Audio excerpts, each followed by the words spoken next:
Hey everyone, it's Ben Hardy here, and in today's going to be reviewing the Ford F-450 Platinum. Before we get in this video, I want to give a huge shout out and thank you to the Large Miller Super Ford here in Salt Lake for giving me some time with this truck. I'll include a link to their website in the description down below. If you have any questions, just ask for Jaden. Also include a link to my car buying guide. Let's get into it.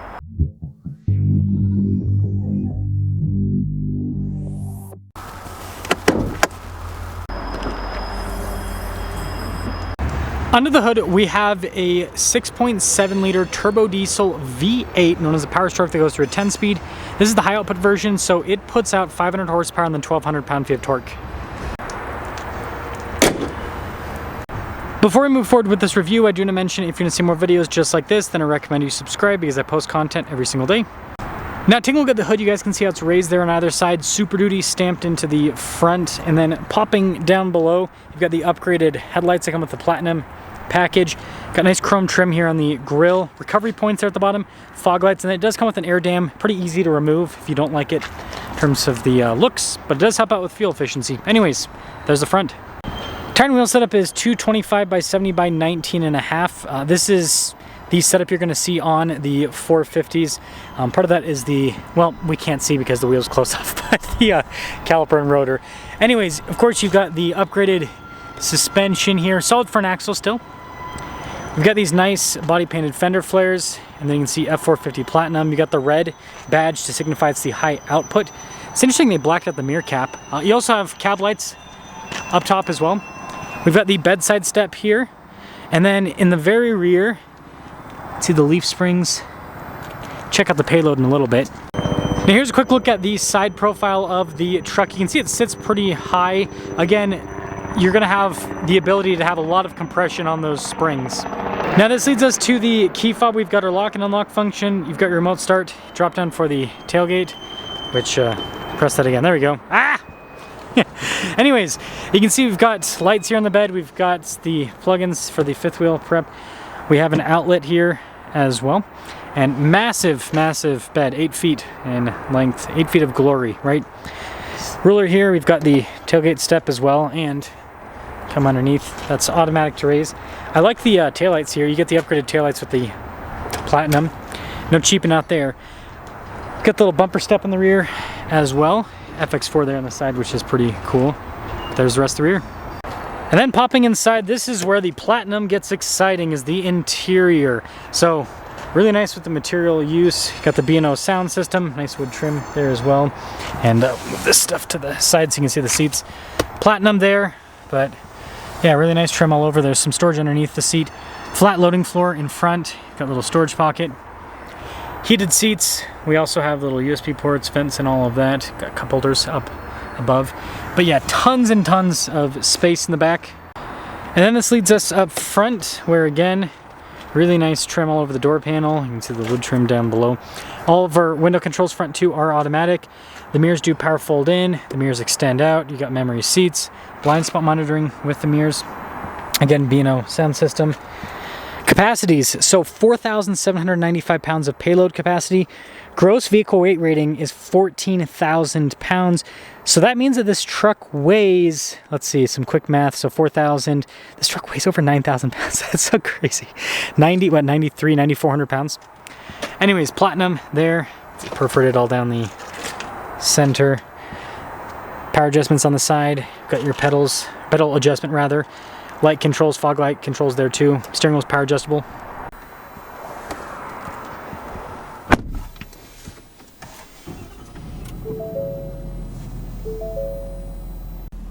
Now the Platinum gives you the cooler Ford logo there on the steering wheel, of course Platinum down below, but yeah, nice trim all around. Practical controls like our adaptive cruise control with our lane centering, volume, voice command controls for the center. Got your turn signal, windshield wiper stock, column shifter with this. You get your manual modes, plus and minus, so you have all of that. This is less about sporty driving, more about shifting into a lower gear if you're going down a steep incline. Here's a quick look at the gauge cluster. So you can scroll through and see different bits of info on different systems within the truck. Super customizable. This is one of the benefits of a digital cluster over analog. And then you've got all of your different drive modes here. Off-road mode as well. Again, this has the FX4 package, and of course you got the tow mode too. 360 camera system, which is very useful, and this also has a bed view, so that could help out. And again, you got the line to direct with hooking up to a hitch, and same thing with the rear if you're going to do a bumper pull. And then we only have 2 physical buttons up top, diesel exhaust and hill descent, by the way. But yeah, the rest of the screen, shortcut bar there. And with this being a platinum, let's see if it has the, does it have, so it actually has the onboard scales. That's pretty cool. That's a nice feature to have. They released that initially in the Lightning. You guys can see, I'm pretty sure this has, yeah, massaging seats too. Pro trailer assist, trailer brake controls, and then you can see here with our driveline select, 2-speed transfer case, drive mode select built in there as well. And then we've got our controls for the radio up top, heated and ventilated seats, which we're going to turn that off. Dual zone climate, more nice wood trim. Plenty of storage here, platinum logo up top. And oh, this one's got the lockbox. Nice feature there. More nice trim on the side, same thing on the dash and everything. Also, we got a heads-up display with this. The rear glass does open, it's power. 6 auxiliary switches, and this one doesn't have a sunroof. Now here's a quick look at the window sticker for this. You guys can see the high output's a $3,000 option, but this one starts out at $94K already. Few options, destination, $103,115 is the total MSRP. Get out your credit card, get out your kidney. Oh, let's take it out for a drive.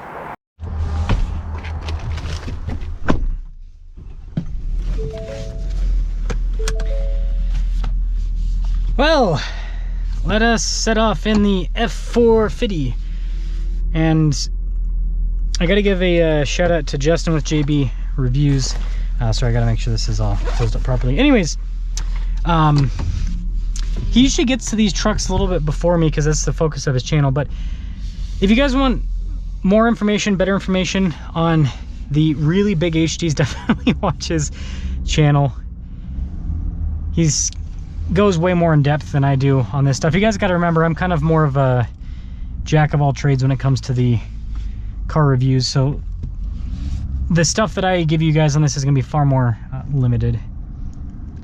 But from someone who is not an HD truck person, let's see how this performs. I will say this thing's big, but it's not difficult to drive overall. It's actually pretty, I wouldn't say it's like easy, but it's pretty easy, all things considered. So I think that that's been, or that's something that's kind of nice for me to see. Torque is wonderful. Oh, that is bumpy. That is bumpy. Now, the thing about something like a 450 is, unloaded, this thing is going to be extremely uncomfortable, right? Those springs are popped up with the intention that they're going to have literally thousands of pounds loaded onto them. So it is not going to be very comfortable with the drive unloaded. That is to be expected. Ah, we got unlucky. This person's going on the interstate most likely, so I'll get back to you guys once this person's once we're able to move through here. We are actually able to move a little bit more. It's kind of like driving a boat. Oh my gosh, too much power. And dualies, right? Because of the dual rear wheel setup in the rear, it kind of wheel hops more hardcore than what you get with a single rear wheel. But also, again, you're gonna have firmer springs anyways because it's a 450. Or I shouldn't say firmer springs, but you're just gonna have a firmer rear end. It's a better way to put it. Man, you know, when you're not going, this isn't actually as bad as you'd think. When you're not going over like big compression, it's not terrible. It is not terrible. I will say the power stroke is, this modern power stroke of the 10-speed is very, very smooth. One of the best power deliveries, I'd say. Yeah, it's just kind of, it's nice. It's really nice. And the steering is so light on this truck that despite the yacht-like size of this and the insane width, it's pretty easy to drive. It's so fast. Like this truck shouldn't, but I mean, it makes sense, right? If you got 30,000 pounds behind you, then you want that much power. So overall, the 450 is a purpose-built rig. Wouldn't recommend getting one of these unless you are planning on towing with it, because it's like you concede so much. And I think people are starting to realize this, because when I talk to people in person, a lot more people are now open to the idea of a 1500, 2500 series truck that we're buying, you know, 3500s and 4500s in the past, because they realize, yeah, you know, I'm not actually going to tow with it. I actually want a more comfortable ride, and I don't want to pay for it, right? You can save yourself quite a bit of money if you go to a smaller series. So if you are going to tow all the time, that's what the 450 is really meant for. It's towing. And then this Platinum package is full luxury. And this makes sense with a 450 in my opinion, because again, if you can imagine someone that's towing stuff cross country all the time, you don't want to do that in a work truck, right? You can, but it's like if you're going to be in the truck for like 12 hours a day, you want it to have a nice interior. You want the seats to be comfortable, massage seat function. Like that's what's going to make it so that journey is livable versus not. So let me know what you guys think about the 450 Platinum, and let's actually see how hard this is to park here. Again, you got to understand, like I drive, the vehicles that I typically daily drive, total length is like 190 to 195 inches between those two. Because I think, yeah, my Land Cruiser is like 194, 195. And then the Grenadier is like 190-ish. This thing's probably, oh gosh, like 200 and, well, 8-foot bed. I bet the total length of this is like closing in on like 270 inches. I don't know exactly. I'd have to look up the specs. That's not too bad. I mean, I'm not great at parking anyways, but the camera system really does help out. Man, I'm still not fully in the parking space though. This thing is so, it's wider than a Raptor, I'm pretty sure. Or at least as wide, like in the rear. It is such a big beast. Yeah, and the solid front axle kind of makes it harder to be precise. This does help out though quite a bit. Anyways, let me know what you guys think about the 450.